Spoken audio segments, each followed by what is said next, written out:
നമസ്കാരം സുഹൃത്തുക്കളെ, എന്നെ നിങ്ങൾക്ക് നന്നായി പരിചയമുണ്ട്. ഏതായാലും ഞാൻ ഇനിയും പരിചയം ആവാത്ത ആളുകൾക്ക് വേണ്ടി ഞാൻ ചെറിയ പാട്ട് പാടാം. അപ്പോൾ തീർച്ചയായിട്ടും നിങ്ങൾക്ക് എന്നെ പരിചയം വരും.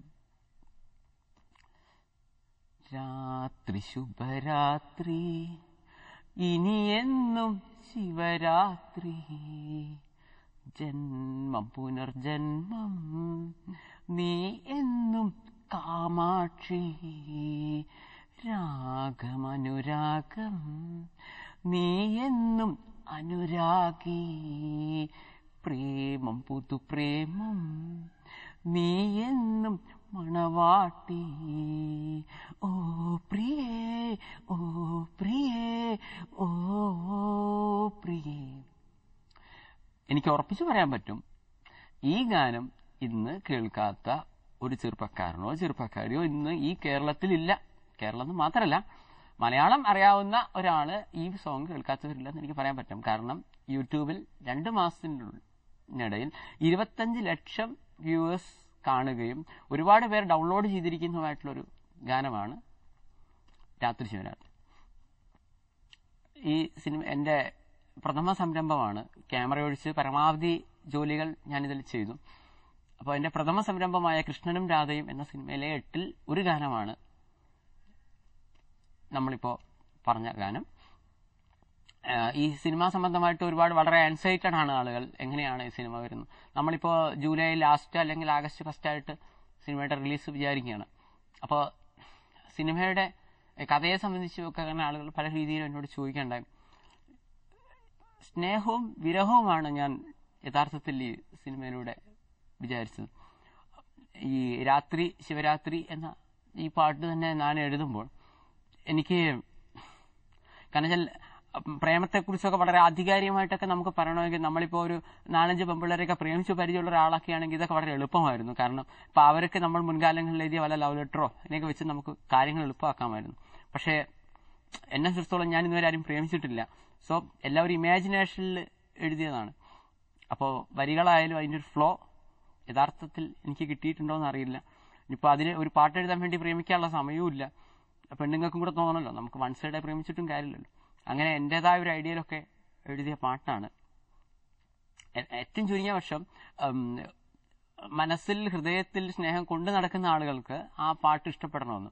അതേപോലെ രാത്രി സമയങ്ങളിൽ ഭർത്താവിനെ പിരിഞ്ഞിരിക്കുന്ന ഭാര്യയ്ക്കും ഭാര്യയെ പിരിഞ്ഞിരിക്കുന്ന ഭർത്താവിനും കാമുകനെ പിരിഞ്ഞിരിക്കുന്ന കാമുകിക്കും ഒക്കെ ഈ ഗാനം വളരെ ഇംപ്രസ്ഡ് ആയിട്ട് തോന്നണം, അല്ലെങ്കിൽ അവർ ഈ പാട്ട് മറ്റുള്ളവരെ പാടി കേൾപ്പിക്കണം എന്നുള്ളൊരു ഐഡിയയിൽ ഞാൻ ചെയ്താണ്. എനിക്ക് തോന്നുന്നു ആ ഒരു മനഃശാസ്ത്രം വളരെ ക്ലിക്കായതായിട്ടാണ് എനിക്ക് തോന്നുന്നത്.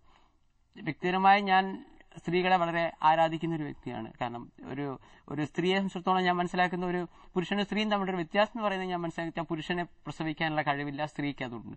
പക്ഷേ ഇതിനൊക്കെയാണെങ്കിൽ ഒരു ഗാനം എന്ന രീതിയിൽ പാട്ടിനെ പാട്ടായിട്ട് എടുക്കാൻ പറ്റും. ഗോകുലനാഥനെ കള്ളക്കണ്ണൻ രാധയുമായങ്ങു ചേർന്നു നിന്നെ കാളിന്തിയാട്ടി കുളിക്കുന്നേരം ഗോപികമാർ വന്നു കൂട്ടുകൂടി.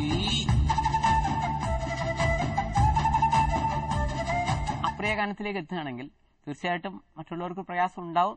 എന്നാലും നമ്മളെ പരിപാടി അതായതുകൊണ്ട് മാത്രമാണ് ഞാൻ അവതരിപ്പിക്കുന്നത്. ഞാൻ മുൻകൂർ ജാമ്യം എടുക്കുന്നു.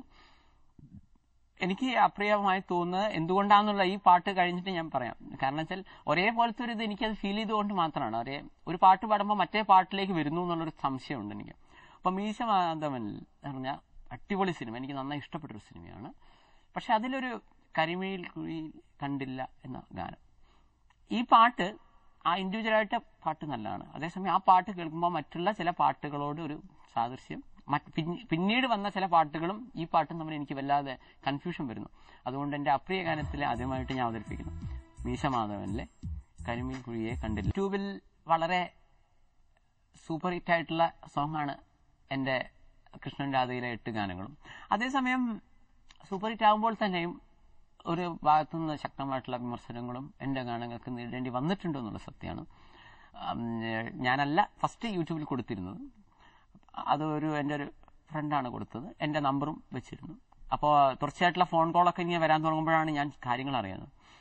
അപ്പോൾ ഒരു ഭാഗത്തു നിന്നുള്ളൊരു എൻ്റെ ഒരു ഗാനത്തിലുള്ളൊരു വിമർശനം ഇതായിരുന്നു, കുറച്ച് ചെറിയൊരു കുട്ടിയെ വെച്ചിട്ടാണ് അഭിനയിച്ചിരിക്കുന്നുള്ളത്. അപ്പം ഞാൻ അവരോട് പറയണ്ടായി, ഇതൊരു സിനിമയിലെ ഗാനമാണ്, സിനിമയിൽ ഏത് സിറ്റുവേഷനിൽ വരുന്നു എന്നതിനനുസരിച്ചിട്ടാണ് ഒരു സിനിമയിലെ ഗാനം വരിക. ഈ ഒരു 14 വയസ്സുള്ള ഒരു പെൺകുട്ടിയുടെ പ്രേമമാണ് നമ്മൾ അവിടെ കാണിക്കാൻ ശ്രമിച്ചിരുന്നത്. കുറച്ച് പ്രായമുള്ള ഒരാളെ അവൾ പ്രേമിക്കുന്നു, അവളെ തൊട്ട വീട്ടിലൊരു കുട്ടിയുമായിട്ടുള്ളൊരു ബന്ധമാണ്. അപ്പോൾ നമ്മൾ ആ 14 വയസ്സുള്ള ഒരു കുട്ടിയായി തോന്നുന്ന രീതിയിൽ ഒരു കുട്ടിയെ വെച്ചിട്ടാണ് നമ്മൾ ചെയ്തത്. പിന്നീട് സംഭവിക്കുന്നത് ആ കുട്ടിയുടെ പേരാണ് പ്രിയ. ഇത് ഗാനം കണ്ട ആളുകൾക്ക് മനസ്സിലായില്ല. ഞാൻ ഓ പ്രിയ എന്നൊക്കെ എഴുതിയപ്പോൾ ആളുകൾ വിചാരിച്ചിട്ടുണ്ടാവും എനിക്കെന്തോ വായ തോന്നിയ കുറെ വേർഡ്സ് എഴുതി എന്നാണ് കരുതിയത്. യഥാർത്ഥത്തിൽ ഈ നായകനായ ക്യാരക്ടറിന്റെ പേര് ജോണും ആ പെൺകുട്ടിയുടെ പേര് പ്രിയയാണ്. അപ്പൊ ആ പെൺകുട്ടി അവരെ ഈ പാട്ട് അയാൾ ഈ ആൽബത്തിൽ സോങ് എഴുതുന്ന ആളാണ് നായകൻ. അപ്പൊ നായകൻ ഈ ഓ പ്രിയ എന്ന് എഴുതിയപ്പോൾ ഇങ്ങനൊരു പാട്ട് എഴുതുകയും ആ പാട്ട് തന്നെ കുറിച്ചാണ് എഴുതിയെന്ന് തെറ്റിദ്ധരിക്കുന്ന കുട്ടി ഈ നായകനെ പ്രേമിക്കുന്നതാണ് ഒരു കഥ.